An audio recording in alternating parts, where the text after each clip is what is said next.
sweet like a buttercup. You're a Barbie doll.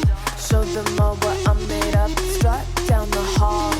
Won't stop till I get enough. Hey everyone, welcome back for another deep dive with me. And me.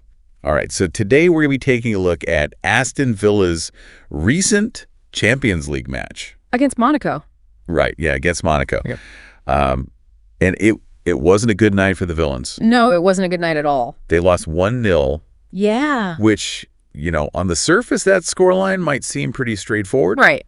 But trust me, there are some interesting details within the match that make this loss just a little more puzzling than it first appears. For sure. Especially when you consider one key player in particular had a less than stellar. Yeah, a less than stellar performance. We'll just say that. Definitely. So let's start by talking about that goal that Monaco scored. Yeah. The one goal that won them the game, it came really early. Yeah, 8 minutes in. 8 minutes in from Monaco's Wilfried Singo. Yeah. But it wasn't exactly a solo masterpiece, was it?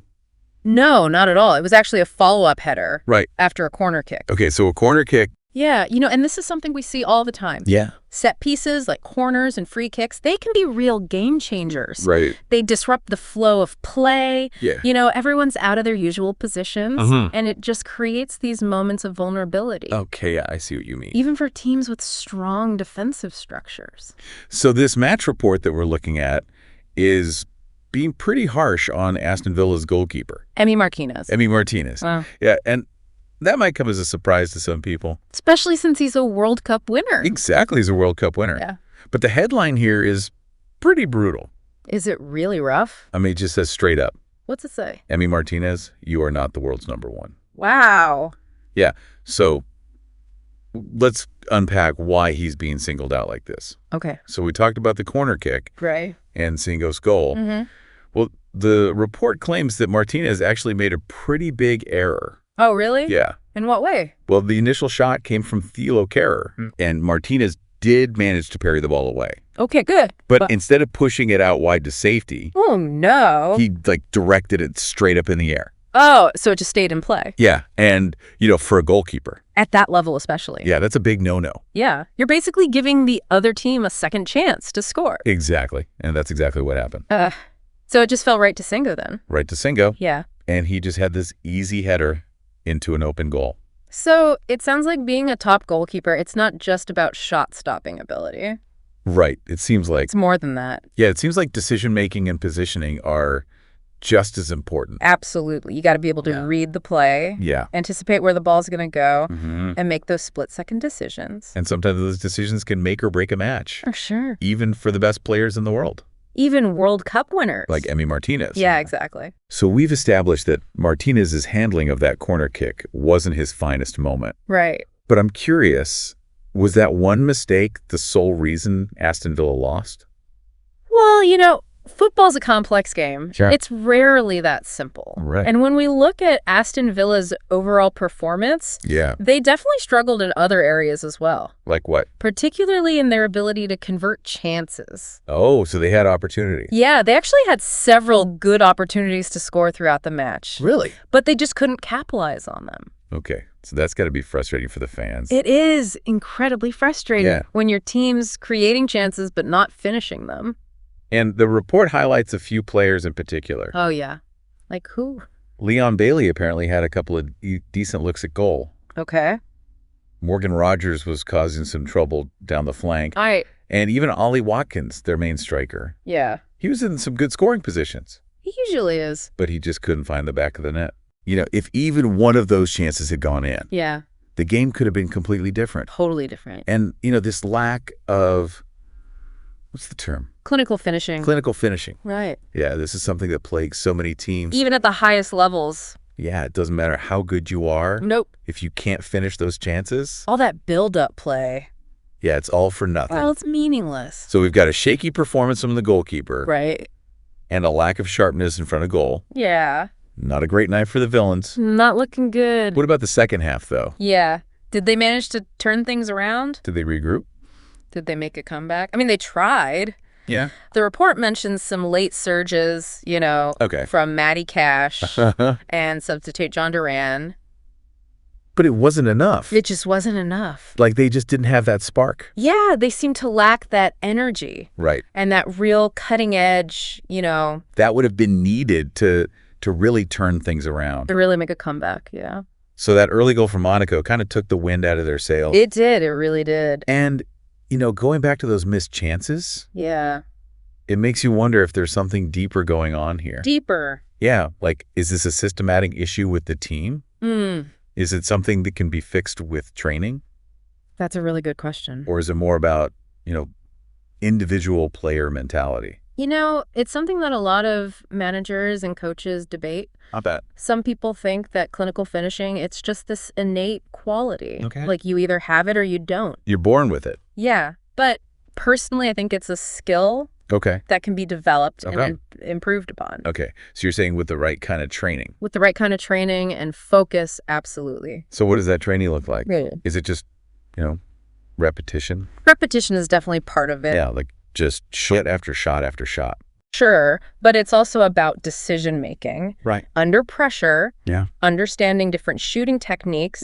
And then actually having the composure. Right. To use those techniques in a real game situation. When it matters. Exactly when the pressure's on. I remember the report mentioned one of Bailey's missed chances. Yeah, what about it? He took a shot from like a really difficult angle. Oh, yeah.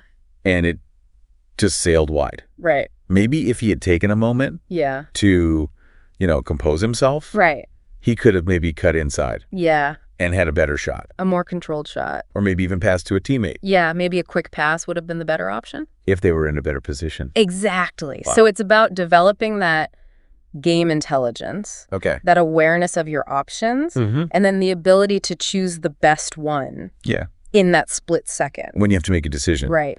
So it's not just about like having a powerful shot. Yeah. It's not just about being able to, bend it like Beckham. Right. It's about knowing when and how to use those skills. Effectively. Active. And that requires a deeper understanding of the game itself. It really does. There was something else in the report I wanted to ask you about. Okay.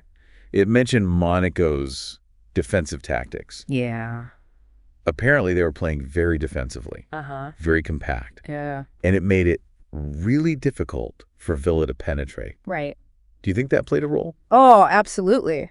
In their struggles to score? Monaco clearly came in with a plan. A game plan. Yeah, a game plan. And it worked. And it worked perfectly. They basically forced Villa to play in front of them. Right. They shut down all the spaces. Yeah, they closed down the spaces so quickly. And it just made it so hard for Villa. It did. To create any real chances. It's like a game of chess, Yeah. I see what you mean. You got to anticipate your opponent's moves.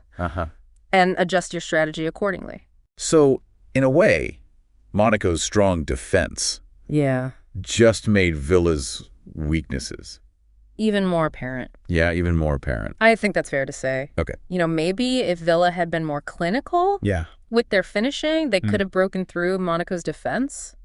But they weren't. And combined with Monaco's discipline, right, it just resulted in this frustrating night for Villa. So it's a good reminder. Yeah. Sometimes you got to tip your hat to the other team. Absolutely. They had a plan. They executed it well. Yeah. And they earned that victory. They did. But for Aston Villa, this loss raises some serious questions. It does. About their ability to compete. At this level. At the highest level, yeah. Especially in a tournament like the Champions League. Do you think this one match is like a cause for concern? A cause for concern. Yeah. Or is it too early to hit the panic button? Oh, I think it's definitely too early to write them off. It's just one match. One match doesn't define a season. Right. Especially not in a competition as tough as the Champions League. Exactly. But it does expose some areas where they need to improve. If they want to go far in this tournament. If they want to make a deep run, for sure. So the big question is, how will Aston Villa respond? Yeah.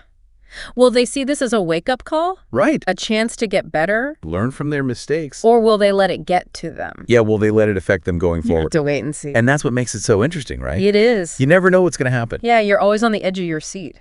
Will they bounce back? Will they come back stronger? Or will they crumble under the pressure? And that's why we love football. It's that emotional roller coaster. The highs and lows. The unpredictability. It's all part of the game. And this match had it all. It did. We saw a World Cup winner make a mistake. A big one. We saw a talented attack struggle to score. And we saw a well-organized team execute their plan perfectly. It was a classic example of just how unpredictable football can be. Exactly. And that's why I love these deep dives. Me too. We get to go beyond the surface. Beyond the scores and the highlights. And really understand the game. On a deeper level. The tactics. Yeah. The individual performances. The little details that make all the difference. Exactly. And when you do that, you realize just how complex this sport is. It's so much more than just kicking a ball around. So for all you Aston Villa fans out there, don't give up hope just yet.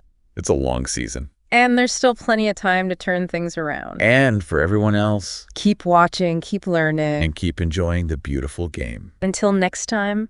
Thanks for joining us for this deep dive. Sound the alarm. I'm coming up. We'll have the ball. I'm sweet like a buttercup. You're a puppy dog. Show them all what I'm made of. Strut down the hall. Won't stop till I